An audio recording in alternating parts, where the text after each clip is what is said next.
श्री स्वामी चरित्र सारामृत हे श्री स्वामी समर्थ महाराजांचे चरित्र 21 अध्यायांमध्ये सांगणारे पवित्र ग्रंथ आहे.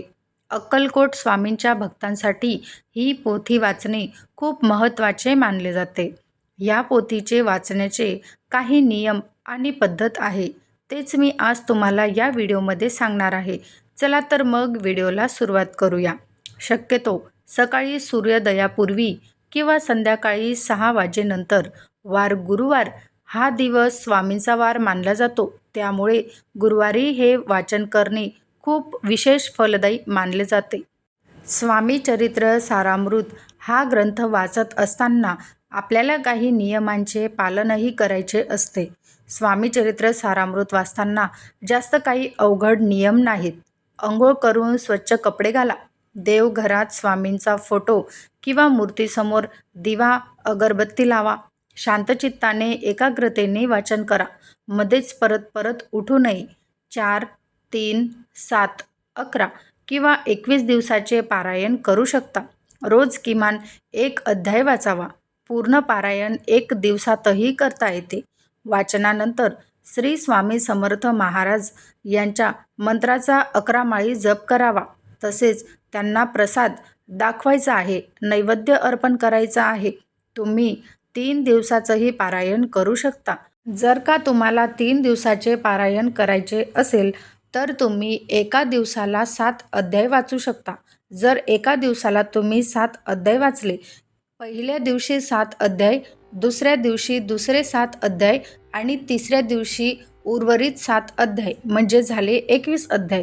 तर अशा प्रकारे तुम्ही 3 दिवसाचं पारायण करू शकता. जर तुम्हाला 1 दिवसाचं पारायण करायचं आहे तर एका दिवसाला तुम्हाला किमान 21 अध्याय सोबतच वाचावे लागतील. 21 अध्याय वाचणे म्हणजे 1 पारायण होय. तसेच जर का तुम्हाला 7 दिवसाचं पारायण करायचं असेल तर 7 दिवसाच्या काळात तुम्हाला रोज 3-3 अध्याय वाचायचे असतात. जर का तुम्ही पहिल्या दिवशी 3 अध्याय वाचले तर दुसऱ्या दिवशी दुसरे 3 अध्याय वाचायला घ्यायचे. असे करत करत 7 दिवसपर्यंत 3-3 क्रमशः अध्याय वाचायचे आहेत. तर 7व्या दिवशी बरोबर तुमचा 21 अध्याय वाचून पूर्ण होईल. तर अशा प्रकारे तुम्ही 21 दिवसाचं पारायण हे 3 दिवसात, 7 दिवसात किंवा एका दिवसात पूर्ण करू शकता. स्वामी चरित्र सारामृत ग्रंथ वाचत असताना ग्रंथाला थेट जमिनीवर ठेवू नये.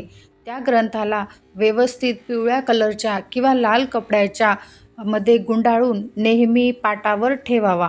जेव्हा स्वामी चरित्र सारामृतचे पारायण तुम्ही करत असाल, जर स्त्रियांना मासिक धर्म आला तर ज्या दिवशी मासिक धर्म आला त्या दिवशी तिथेच वाचन बंद करावे.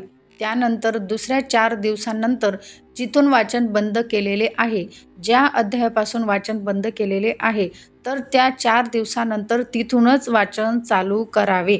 असं नाही की मासिक धर्म आला आहे म्हणून मी तर आता 7 अध्याय वाचले, मग मासिक धर्म गेल्यानंतर मग मी पुन्हा पहिल्या अध्यायापासून चालू करू, तर असं होत नाही.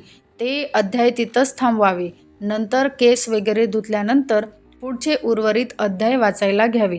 अशी ही स्वामी चरित्र सारामृताची वाचण्याची योग्य पद्धत आहे. माहिती आवडल्यास माझ्या चॅनलला नक्की सबस्क्राईब करा. काही प्रश्न असतील ते देखील कमेंटद्वारे नक्की विचारा. मी नक्कीच तुम्हाला उत्तर देईल.